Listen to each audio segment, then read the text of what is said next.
Mbalira Kabembe ng'enzaalwa y'Ennagalama ew'omwami omugezi Ajali Ensiko nga kino kinkakatako okuba nti ndi Muganda. You said ekitongole eky'omu Amerika tukimanyi bulungi ffenna kyatusalako obuyambi eri bannaffe Abannayuganda abalwadde b'obulwadde bwa Mukenenya.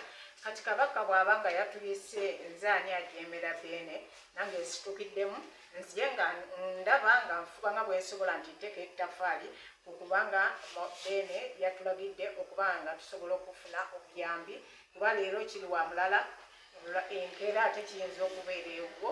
N'olwekyo basaba mwenna tujumbire buli Beene bw'abaako mulaga gwatukubidde tubeere nga tusitukiramu. Ndi mwana Muganda neddira mbwa muziro gwange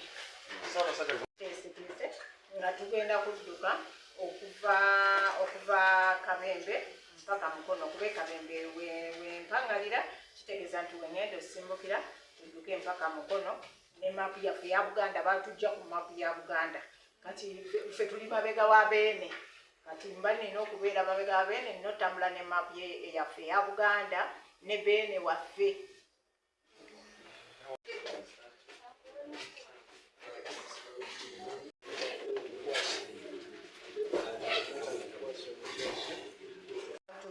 Beetanire beeyongere okujja okugula kiti zino kuba zikyaliwo bulungi. Tuzigule tuziguzisa akajanja mpaka ziggwawo tulabe nga Beene eddoboozi lye likoze eki omulanga gudduukiriddwa amanye nti amaanyi mwegali.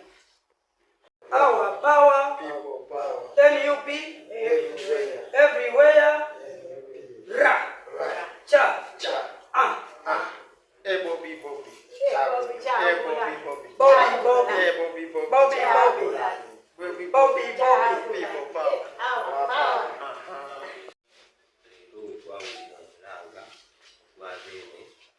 Ssaabasajja Kabaka era tusazeewo tusitukiremu tujje ne tugenda okulwanisa akawuka aka Mukenenya. Kituufu ddala era tuli basanyufu nnyo naffe okuteeka ettaffaali ne tugenda kujaguza amazaalibwa ga Beene Masomogi Ssaabasajja Kabaka ku lunaku lwa Sande luno. Naffe aba National Unity Platform nga nze student wa National Unity Platform School of Leadership nzize wano ne ttiimu ya Najjengo Fatina Nsiko eyeegwaniza okubeera omubaka omukyala wa disitulikiti y'e Mukono. So omulanga gwa Beene tusitukiddemu tujje tudduke emisinde tujaguza amazaalibwa ge ne twebaza n'omutonzi obulamu bwamuwadde n'amakula ge tutuuse naye gasobodde otutuusaako era tumusaba emyaka amwongere kubanga ffe nga Bannayuganda obulwadde bubadde tutwala bannaffe era nammwe mukimanyi nnyo nti eggwanga obulwadde bwa Mukenenya sente zibadde tezikyafunika.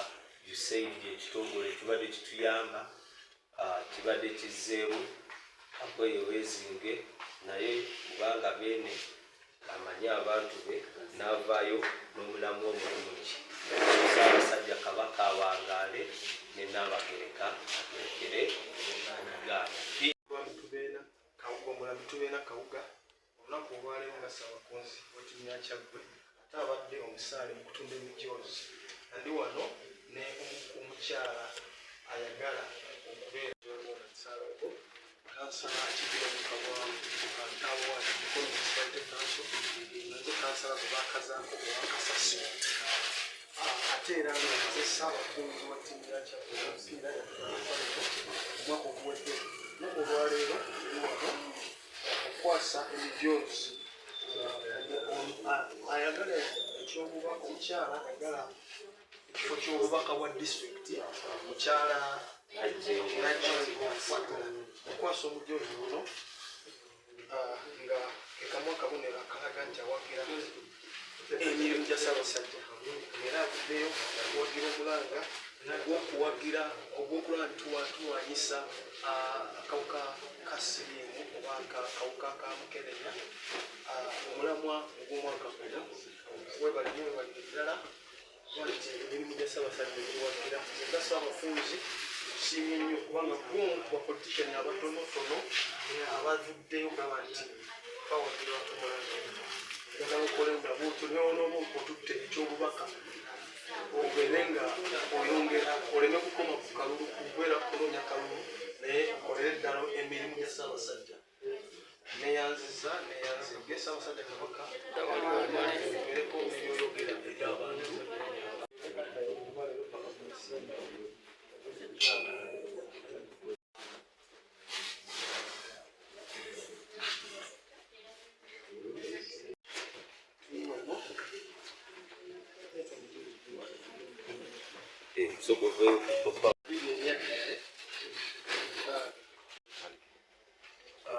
amanya kansala